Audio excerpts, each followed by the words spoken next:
दुनिया के नए निजाम में हिंदुस्तान बाजी ले गया, पाकिस्तान पीछे रह गया। लेट अली शो यू के एक और एपिसोड में आप सबको खुशामदीद। Do like, subscribe and share this content.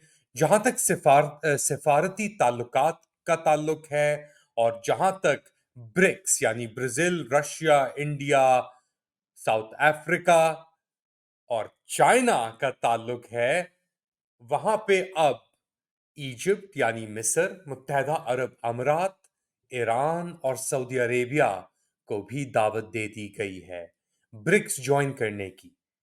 Missing कौन है? पाकिस्तान। यहां तक कि रूस ने वादा किया था कि वो पाकिस्तान की जो एप्लीकेशन है और दरख्वास्त है इस निज़ाम को ज्वाइन करने के लिए या इससे मुंसलिक होने के लिए, उसकी हिमायत करेगा। लेकिन इसके बावजूद, और पुतिन साहब ने कजान में जो समिट होल्ड की, उसके बावजूद पाकिस्तान को रुसवाई के सिवा कुछ ना मिला। और इसकी क्या वजह है, इस रुसवाई की, इस अम, ला ताल्लुकी की? क्योंकि हैं तो हम उसी रंग के, हमारी जुबान, हमारा दिमाग, हमारा सब कुछ, हम कोशिश तो बहुत करते हैं और हमने कोशिश भी की है। हम मुत्तहदा अरब अमीरात के सामने लेट गए, हम सऊदी सऊदी अरब के सामने लेट गए, हम यहां तक कि हिंदुस्तान के सामने भी लेट गए।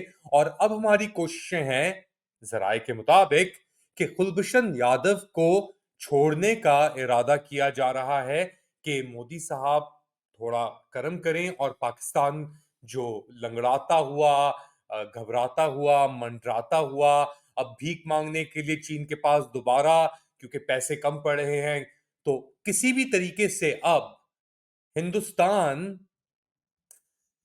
की मिन्नतें चल रही हैं कि हमें आप कुछ कर दें आका या मौला या मोदी, कुछ कर दें हमारे लिए आप प्लीज। तो अब आपको पीछे यानी इसके पस मंजर क्या हो रहा है, क्या कंसिडरेशंस थी, इंडिया का क्या किरदार था?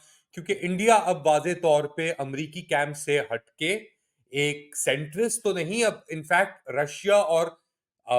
रशिया और चाइना के कैंप में जा खड़ा है। और अब जो रिपोर्ट आई है, ब्लूमबर्ग की ये रिपोर्टिंग हो रही है और जरायों से भी, कि सबसे बड़ा जो यूरोपियन यूनियन का इंपोर्ट बिल था रिफाइंड यानी प्रोसेस्ड पेट्रोलियम प्रोडक्ट्स का, वो अरब ममालिक से नहीं था, वो हिंदुस्तान से था। तो हिंदुस्तान अब वाजे तौर पे, और अमेरिका को भी इस बात का अंदाजा हो गया है, और कनाडा और इन सब ममालिक को भी इन सब चीजों का अंदाजा हो गया कि भाई हिंदुस्तान ने अपना चूज कर लिया है। तो इसलिए अब अमेरिका भी उसके ऊपर थोड़े जरा स्क्रू टाइट कर रहा है, लीक्स चल रही हैं, ये सब कुछ हो रहा है। प्लेस में भी डाला है उनके ये जो असैसिनेशन प्लॉट्स थे खालिस्तानी सेपरेटिस्ट या एक्टिविस्ट के खिलाफ, जिनमें पन्नू साहब भी शामिल थे, उसको अंदर अब ये रॉ का जो इन्होंने एक एजेंट पकड़ के किया। तो खैर, कहने का इसका पूरा ये मतलब है कि ब्रिक्स जो एक नई कुवत बन के सामने आ रहा है, एक सिंगल करेंसी की बात कर रहे हैं, इसमें हिंदुस्तान का बहुत एक अहम किरदार होगा, चाइना का बहुत अहम किरदार है, इनके अपने रेजोल्यूशंस भी हो गए हैं, और रशिया का तो है ही अहम किरदार।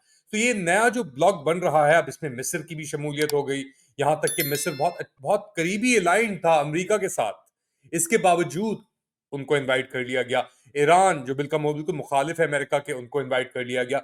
मुत्तहदा अरब अमीरात बिल्कुल अमेरिका के साथ और इसराइल के साथ उसका ब्लॉक है, उनको इनवाइट कर लिया। सऊदी अरब को इनवाइट कर लिया। इनवाइट किसे नहीं किया? पाकिस्तान को। क्यों नहीं किया? ना पाकिस्तान के पास सऊदियों की तरह या अमरातियों की तरह पैसे हैं या तेल है, ना मिस्र के की तरह उनके पास इजराइल है, स्ट्रेटेजिक लोकेशन है, साइना है और मेडिटेरेनियन है, ना उनके पास क्या है पाकिस्तानियों के पास, क्योंकि पाकिस्तानी तो नाचते हैं अमेरिकन डॉलर्स के ऊपर।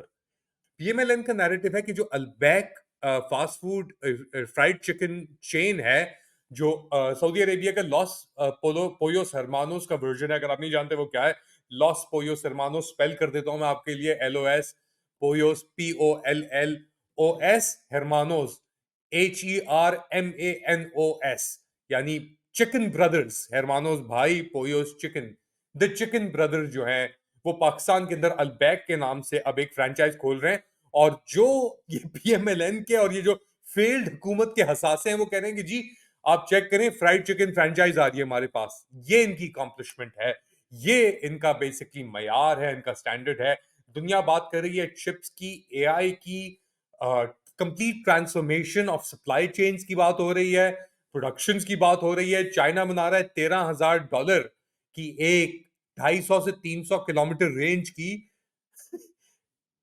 इलेक्ट्रिक व्हीकल, और आप सऊदी अरब की एक फ्राइड चिकन जॉइंट अलबैक के ऊपर नाच रहे हैं।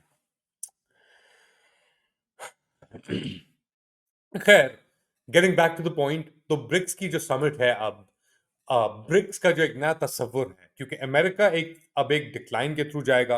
अमेरिका को बहुत सारी प्रॉब्लम्स का सामना करना पड़ेगा। उन्होंने अपने सब कार्ड जो थे इजराइल गाजा के, उसके ऊपर दाव पे लगा दिए। ग्लोबली उनकी उनकी भी कोई अब यानी लोग, अभी एक वीडियो आई, जर्मन फॉरेन मिनिस्टर बर्बैक साहिबा, वो पहुंची चाइना, और वो प्लेन से उतरती हैं और उधर तो देखती हैं कोई इनको लेने के लिए नहीं आया, वो आगे चलती चली जाती हैं। तो अब कुल औकात यूरोप की ये रह गई है, और इसराइल ने यूरोप की असली औकात दिखा दी है। यूरोप की भी दिखा दी है और अमेरिका की भी दिखा दी है, क्योंकि अब हमने देख लिया कि अमेरिका इसराइल के बगैर या नेतन्याहू के इशारे के बगैर अमेरिका नहीं चल सकता।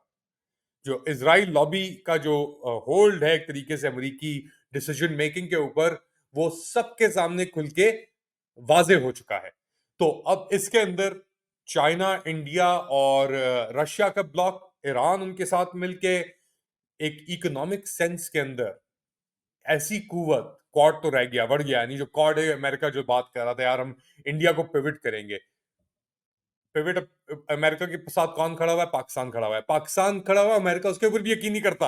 इनके अपने बंदे कराए और उनके ऊपर खुद यकीन नहीं है। तो वो कहता है ना कि अमेरिका ने 20 साल अफगानिस्तान में जो पाकिस्तान के रूप देखे, 20 साल यहाँ पे, उससे पहले सोवियत के दौरान भी, इन्होंने कहा भाई बहुत हो गया, आप उधर ही हैं तो आप बेहतर हैं, आप अपने लोगों पे जुल्म करें, कोई मसला नहीं है, हमारे साथ आप प्लीज। तो जाने से पहले एक आपके पास वर्ल्ड जस्टिस प्रोजेक्ट का एक रूल ऑफ लॉ इंडेक्स है, उसमें पाकिस्तान नीचे से 142nd कंट्री, यानी तीसरे नंबर पे नीचे से पाया जाता है।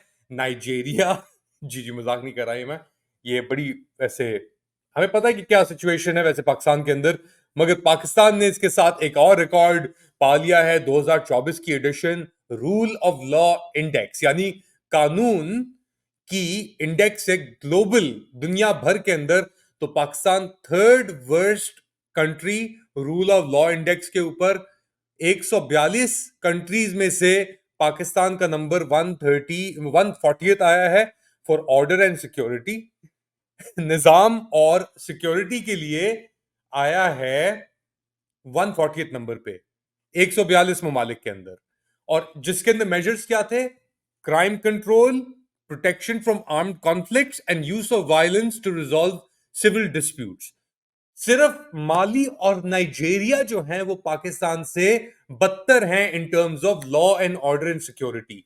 ये है आसिम मुनीर का पाकिस्तान, ये है एसआईएफसी, और ये है फिलहाल आपके मुल्क की सूरत हाल, जहां पे इन्होंने निजाम को, अदलिया को, और जो अदलिया के इदारे हैं, जो बेसिकली अदलिया का की रूह है, अदालत और जुडिशरी, उसे खत्म करने के बाद ये तोहफा मिला है आपको रूल ऑफ लॉ इंडेक्स के अंदर। मुबारक हो आपको।